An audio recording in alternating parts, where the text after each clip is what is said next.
Assalamualaikum warahmatullahi wabarakatuh dan salam sejahtera. Alhamdulillah kita bertemu kembali dalam program Bual Bicara Topik Tanah bagi slot Bahagian Harta Tanah Persekutuan Jabatan Ketua Pengarah Tanah dan Galian Persekutuan yang dianjurkan oleh Bahagian Pengurusan dan Perundangan Tanah di Jabatan Ketua Pengarah Tanah dan Galian Persekutuan Kementerian Tenaga dan Sumber Asli. Saya Nordalina binti Abdul Rahim selaku moderator bagi program ini yang berkonsepkan perkongsian ilmu pengetahuan, isu-isu dan perkongsian pengalaman panel secara santai dalam bidang pengurusan dan pentadbiran tanah. Topik yang telah dipilih hari ini adalah bagaimana pajakan tanah persekutuan membantu industri. Baiklah, sebelum kita memulakan buah bicara ini, molek rasanya kalau kita perkenalkan dahulu dengan lebih dekat panel kita pada hari ini. Nama diberi Syekh Muhammad Taufik bin Syekh Abdul Rahman. Beliau memulakan kerjaya dalam bidang perakuanan dan pengauditan di salah satu firma audit swasta di dalam dan di luar negara sebelum dilantik ke dalam perkhidmatan awam. Beliau pernah berkhidmat di Kementerian Kewangan selama 8 tahun sebelum berkecimpung dalam bidang tanah di Jabatan Ketua Pengarah Tanah dan Galian Persekutuan bermula pada tahun 2018 dan memegang portfolio pajakan dan penswastaan sehingga kini. Semua itu tanpa melengahkan masa lagi, kita persilakan Tuan Syekh Taufik. Terima kasih Puan Moderator. Bismillahirrahmanirrahim. Alhamdulillahirrabbilalamin. Wassalatu wassalamu ala syafil anbiya wal mursalin. Wa ala alihi wa sahbihi ajma'in. Assalamualaikum warahmatullahi ta'ala wabarakatuh dan selamat pagi.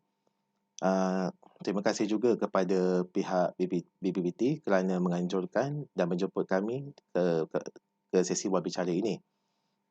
Jadi apabila kita menyentuh perkara berhubung dengan topik kita pada pagi ini, saya rasa kita sentuh sedikit berhubung dengan tanah-tanah persekutuan ini. Seperti mana yang kita semua sedia maklum, tanah-tanah persekutuan ini didaftarkan atau dinamakan di atas nama Pesuruhjaya Tanah Persekutuan. Kesan daripada beberapa proses yang utama, iaitu melalui mungkin pemilikan, pengambilan, peletakan hak dan juga perizaban.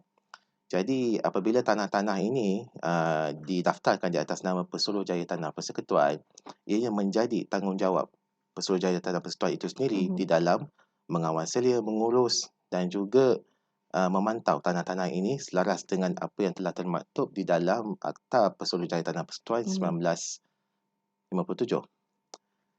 Namun sehingga pada hari ini kita melihat terdapat sebilangan tanah-tanah yang telah didaftarkan di atas Pesuruhjaya Tanah Persekutuan yang masih lagi belum dibangunkan.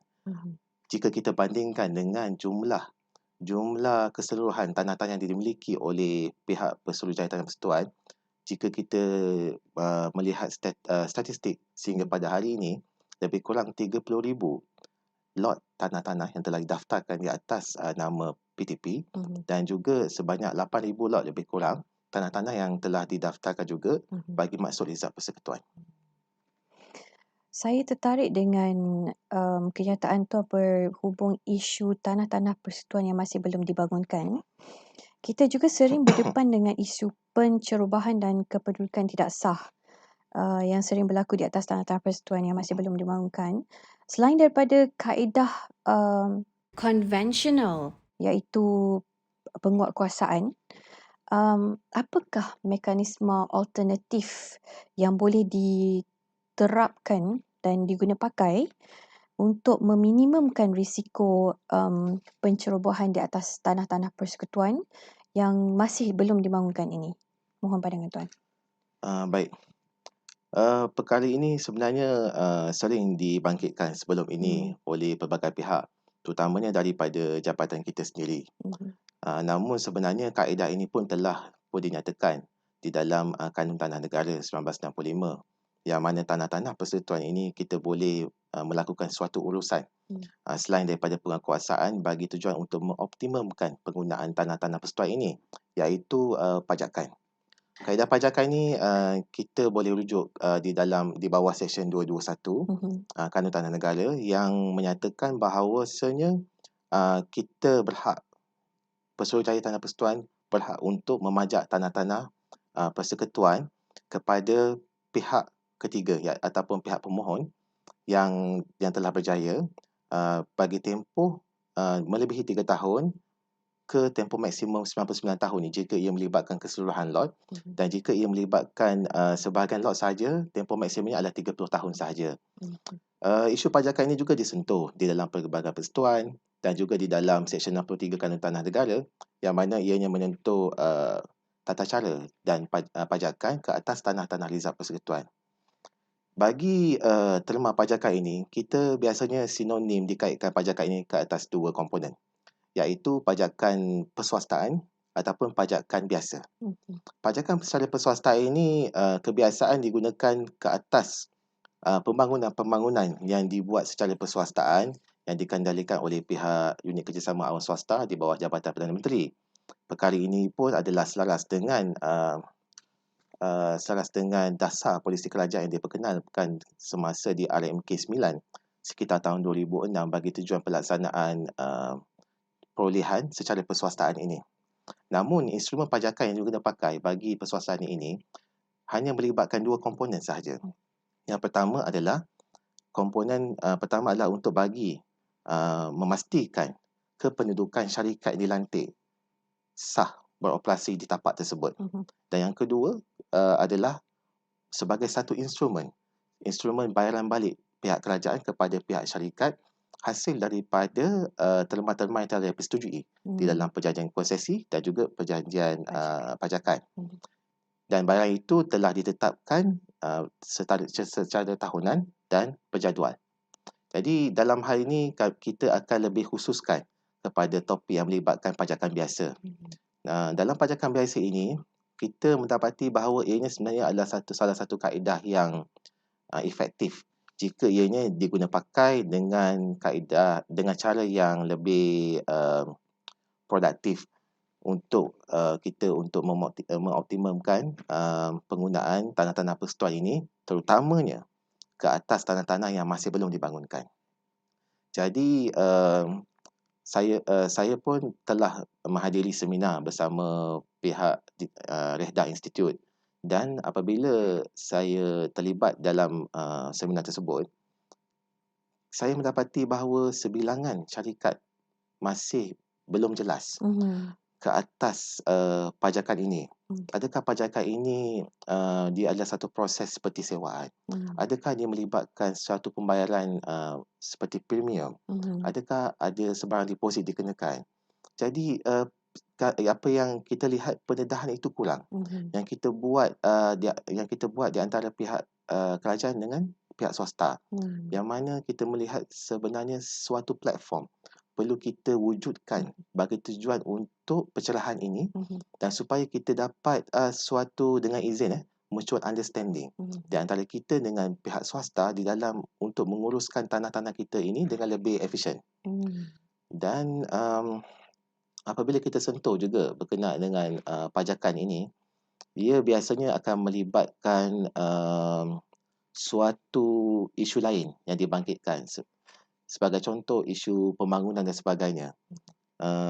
Apabila melibatkan pajakan, perkara kita memberikan hak, kita menyerahkan kepentingan kita ke atas tanah tersebut kepada pihak pemajak selama tempoh ianya berkuat kuasa bagi tujuan sebarang pembangunan yang diinginkan oleh pihak syarikat tersebut, terutamanya bagi tujuan untuk perkembangan industri dan sebagainya. Namun ada beberapa elemen yang sebenarnya kita perlu ambil kira, yang kita perlu ada satu platform perbincangan, terutamanya yang melibatkan pihak berkuasa tempatan yang kadang-kala mempunyai suatu hal tuju yang berbeza dengan apa yang kita cuba terapkan di dalam polisi kita. Sebagai contoh, di antaranya adalah mungkin pembangunan yang dicadangkan oleh pihak syarikat dan dipersetujui oleh pihak JKPTJ sendiri melalui keputusan Jemaah Menteri tidak selari dengan apa perancangan yang telah ditetapkan oleh pihak berkuasa tempatan. Sebagai contoh, zoning itu adalah bagi zoning kediaman saja. Tapi hasrat pihak pemajak adalah untuk membuat satu pembangunan secara komersial. Jadi kami nampak isu tersebut banyak dibangkitkan, banyak diutarakan oleh pihak pemajak dan juga pihak pemohon yang sekarang ini masih lagi kita memproses permohonan dia. Cuma kita perlu juga memperhalusi perkara ini supaya kita kita boleh dilihat sebagai lebih friendly kepada sektor swasta di dalam perkara ini. Secara amnya, kita melihat pajakan ini lebih kepada kutipan hasil bayaran pajakan, lebih kepada pemantauan tanah itu sendiri. Tapi kalau kita melihat dengan lebih luas lagi ataupun secara makro, kita sebenarnya dapat memberikan suatu kelebihan yang positif kepada pihak pemajak dan juga kepada pihak kerajaan itu sendiri. Dan dalam hal ini, apabila kita memberikan suatu ruang kepada pihak syarikat di dalam merealisasikan apa-apa hasrat pembangunan yang ingin dibuat oleh pihak syarikat, jadi pada masa yang sama, ianya akan menggerakkan ekonomi domestik negara dengan lebih berkesan.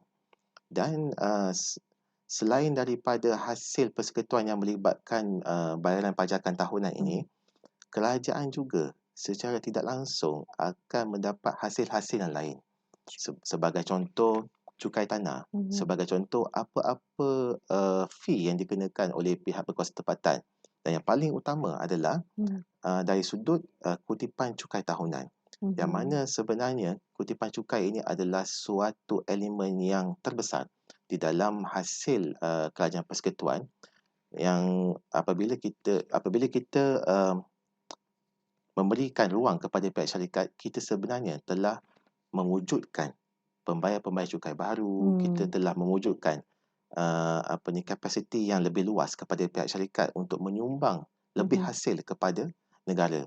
Dan kita juga dalam hal ini dapat memberikan suatu gambaran yang lebih positif ke atas pajakan ini, dan juga ianya boleh juga diselaraskan secara bersama dengan pihak institusi kewangan. Sebab saya berkata begini, sebab kadang-kadang pihak institusi kewangan juga dia meletakkan satu stigma yang kurang baiklah ke atas pajakan ini, sebab dia melihat pajakan ini adalah suatu perkara yang mungkin tidak jelas dan macam mana pembiayaan ini boleh dibuat dan sebagainya. Jadi apabila ruang-ruang ini kita berikan dan kita beri penjelasan yang lebih baik, jadi saya rasa dari sudut perkembangan industri itu sendiri, memandangkan dari industri ini adalah salah satu tulang belakang di dalam pembangunan negara yang juga memberikan sumbangan kepada KDNK kita pada setiap tahun yang diletakkan dalam belanjawan negara. Jadi saya rasa perkara ini sangat berkesan untuk diguna pakai sebagai suatu mekanisme, bukan sahaja boleh mengoptimumkan kepenggunaan tanah-tanah persekutuan, dan pada masa yang sama juga boleh merancangkan pergerakan ekonomi negara dari sudut pembangunan industri itu sendiri. Ini kita boleh jadikan sebagai suatu titik permulaan, yang mana mungkin boleh dijadikan satu contoh kepada agensi yang lain supaya beliau lebih peka di mana-mana tanah-tanah persekutuan. Mungkin pihak kementerian masih belum ada cadangan pembangunan. Kepekaan itu ada untuk dimaklumkan kepada kita bagi tujuan untuk pajakan ini. Okey, selain daripada apa yang Tuan telah perkatakan, adakah terdapat isu-isu yang sering diperkatakan atau dibangkitkan oleh pihak-pihak syarikat ataupun pemajak berhubung urusan pajakan ini? Kita seringkali ada berdepan dengan beberapa isu pajakan.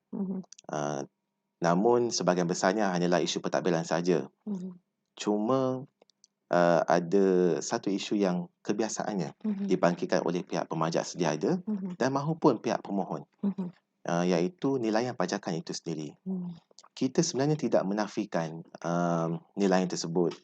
yang dibuat oleh pihak JPPH daripada Kementerian Kewangan untuk menetapkan kadar terimaan bayaran pajakan yang perlu dibayar oleh pihak pemajak.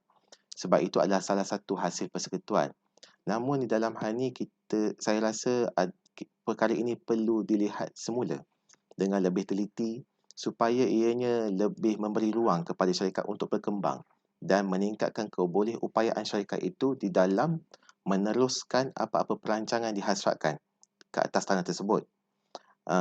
Maksud saya dalam hal ini adalah apabila pemajak ini baru menerima tanah ini daripada kita selepas perjanjian ditandatangani dan pendaftaran telah dibuat secara pentadbiran, kebiasaannya mereka memerlukan suatu modal yang besar atau kita panggil dengan izin capital expenditure yang perlu dikeluarkan oleh pihak syarikat untuk memulakan sebarang pembangunan yang dihasratkan.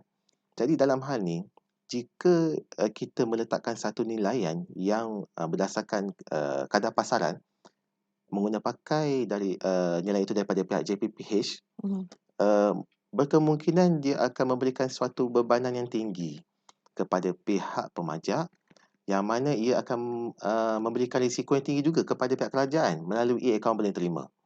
Jadi saya rasa polisi ini kita perlu lihat dengan lebih teliti. Sekali lagi, kita perlu ada suatu flexibility, namun ia masih tertakluk dengan perundangan sedia ada yang berkuat kuasa, supaya kita menjadikan syarikat-syarikat ini lebih mampan di dalam melaksanakan apa-apa program yang ingin dibuat, apa-apa perancangan atau pembangunan yang dibuat oleh pihak syarikat. Jadi pada masa yang sama kita boleh mendapat keuntungan hasil secara jangka panjang dengan pihak pemajak tersebut. Dan seperti yang mana kita sedia maklum, kita sendiri akan membuat dengan izin review semula nilai-nilai pajakan ini pada setiap 5 tahun. Jadi selepas kita meneliti pencapaian prestasi kewangan daripada setiap tahun melalui penyata kewangan beraudit. Jadi kita boleh nilai kemampanan syarikat itu di dalam kebolehupayaan dari sudut komitmen bayaran pajakan, mungkin juga dari sudut komitmen bayaran cukai tanah dan lain-lain. Jadi kita boleh mengurangkan juga risiko ke atas kerajaan persekutuan bagi menangani masalah-masalah yang sering kita hadapi pada masa ini, iaitu akaun belum terima. Dan sebahagian akaun belum terima ini pun ada juga yang telah kita klasifikasikan sebagai dengan izin bad debts, yang kita perlu mendapatkan kebenaran daripada pihak Kementerian Kewangan, dan amount itu kita write off daripada kita punya hasil yang sewajarnya kita terima. Jadi pandangan kami macam itulah. Di dalam mengawasi, di dalam memberikan suatu encouragement kepada pihak syarikat, pihak kerajaan, kita rasa ada kewajaran untuk memberikan flexibility, ruang supaya berlaku satu hubungan yang lebih baik di dalam satu polisi yang sama untuk memperkembangkan dan ekonomi negara secara amnya. Okey, sepanjang perkhidmatan Tuan selama berkecimpung dalam bidang tanah ini, adakah terdapat urusan pajakan yang dilihat telah berjaya memberi kesan-kesan yang positif kepada industri domestik negara? Setakat ini, saya boleh memberi contoh. Ada satu pajakan yang kita lihat pajakan itu memberikan suatu impak yang positif kepada kerajaan persekutuan. Bukan sahaja untuk terimaan hasil itu sendiri, jadi ia juga memberi impak positif ke atas elemen-elemen yang lain. Sebagai contoh, kita ada suatu pajakan kepada pihak Microsoft, yang mana pajakan itu lokasinya di negeri Johor. Betul. Jadi dalam hal ini, kita sebenarnya telah memberi satu ruang kepada pihak syarikat untuk memajak tanah persekutuan. Dan pada masa yang sama, kita pun semua sedia maklum yang mana syarikat Microsoft ini adalah syarikat berstatus syarikat antarabangsa. Betul. Yang apabila pihak pelabur antarabangsa, apabila mereka melihat suatu syarikat yang berstatus antarabangsa boleh diberikan suatu pajakan oleh Kerajaan Persekutuan bagi tujuan untuk pembangunan industri IT atau setara dengannya. Jadi ianya akan lebih menarik minat pelabur-pelabur asing dan juga pelabur tempatan. Untuk sebagai contoh, mungkin ada berlakunya transaksi dari sudut issuing a new shares dengan izin ataupun issuing suku. Jadi dalam hal ni kita nampak ianya suatu titik permulaan yang baru yang boleh membuka mata terutamanya pelabur asing yang boleh memangkin peningkatan dalam foreign direct investment negara yang juga boleh memberi kesan secara langsung ke atas kita punya keluaran dalam negara kasar setiap tahun. Berdasarkan apa yang telah diperkatakan oleh Tuan Syekh Taufik sebentar tadi, boleh dilihat bahawa pajakan sebenarnya boleh diperluaskan lagi dari pelbagai sudut yang diharapkan dapat meningkatkan pertumbuhan ekonomi negara dari segi sektor swasta serta dapat memperkasakan faedah yang lebih optimum kepada industri dan kerajaan untuk jangka masa panjang. Tuan-tuan dan puan-puan, sekian sudah bual bicara kita pada hari ini, sehingga kita bertemu lagi di slot yang akan datang. Dan diharapkan semoga paparan kali ini dapat memberikan 1001 info kepada tuan-tuan dan puan-puan. Terima kasih juga diucapkan kepada panel kita pada hari ini dan sehingga kita bertemu lagi. Assalamualaikum warahmatullahi wabarakatuh.